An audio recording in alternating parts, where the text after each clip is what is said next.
l'idée il y a une dizaine d'années en tout cas.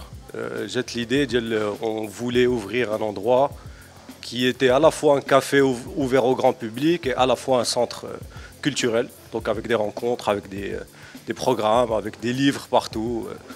Et parce que l'ironie de l'histoire, c'est que les périodes fastes, on n'a pas réussi à concrétiser le projet. Au fait, jette la crise de le Covid. On a trouvé une petite brèche comme ça, on a trouvé le local et ainsi de suite jusqu'à ce qu'on concrétise l'idée. Voilà, ça a donné un café culturel. La cible, c'est le grand public. La cible, l'idée, c'est justement de ne pas être dans l'élitisme, dans un espace de l'entre-soi, etc. Parce que l'idée, c'est les gens qui, d'habitude, ne lisent pas ou qui ne sont pas intéressés par la littérature et leur donner envie de lire et de s'intéresser à la littérature, à la culture, au cinéma, à la musique, au théâtre, au Dexy. Pour l'instant, donc c'est complètement ouvert. Les gens, ils viennent, il n'y a rien à payer. Ils viennent, ils prennent leur consommation qui n'est même pas obligatoire. Ils assistent à l'événement. Après, on a remarqué qu'après l'événement, ils restent ici. Donc ils consomment, ils mangent, ils discutent de l'événement qui est passé, ils commencent à lire le livre qu'ils ont acheté, etc.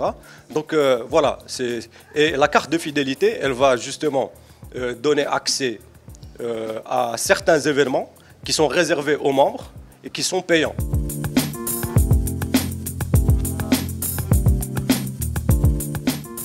On est une librairie et une bibliothèque. Donc c'est vraiment un espace, un lieu de vie culturelle. Le côté librairie, c'est pour des livres qu'on vend, qui sont à la vente. Le côté bibliothèque, c'est pour des livres qu'on peut consulter sur place ou qu'on peut louer et emmener à la maison, à raison d'une semaine à chaque fois. Donc il faut poser une caution. Et la caution, elle est déduite. Et en général, les gens qui empruntent des livres, ils les rendent, j'ai remarqué. Donc on aimerait bien avoir plus de livres en arabe. Et d'ailleurs, on travaille là-dessus. Pour le côté librairie, il y a un petit peu plus d'équilibre. Donc il y a comme je dis, les maisons d'édition, par exemple le Fennec, les éditions 11, etc. On leur demande de nous donner à la fois des livres en arabe et des livres en français. Parce que comme ça, il y a un équilibre. Ce qu'on fait, c'est on fait une petite sélection des auteurs qui nous intéressent et qui intéressent notre clientèle.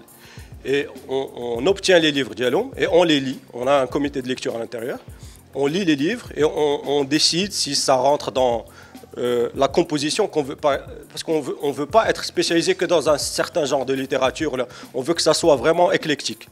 Donc, un peu, par exemple, si on a ramené quelqu'un qui a sorti une autobiographie cette semaine, on va ramener quelqu'un qui parle du roman historique la semaine d'après, etc., etc., parce qu'il connaît un équilibre. Donc, c'est surtout, il a créé un l'auteur dialogue. Et en général, les rencontres se passent super bien. Parlons chiffres, on ne gagne rien sur les rencontres. D'ailleurs, on dépense. On dépense, que ce soit pour les photos, le photographe, le vidéaste qui vient, etc. Et l'idée, c'est ça. À la base, c'était de créer un espace où le service restauration nous permet de financer en partie le service culturel. Et en attendant, de nouer des partenariats avec des sponsors, avec des partenaires financiers qui nous permettent d'aller encore plus loin dans le programme qu'on veut lancer. Donc pour l'instant, la partition, le côté restaurant, il fournit de l'argent pour le côté culturel, en attendant que peut-être un jour ça sera le contraire, espérons, peut-être dans quelques années.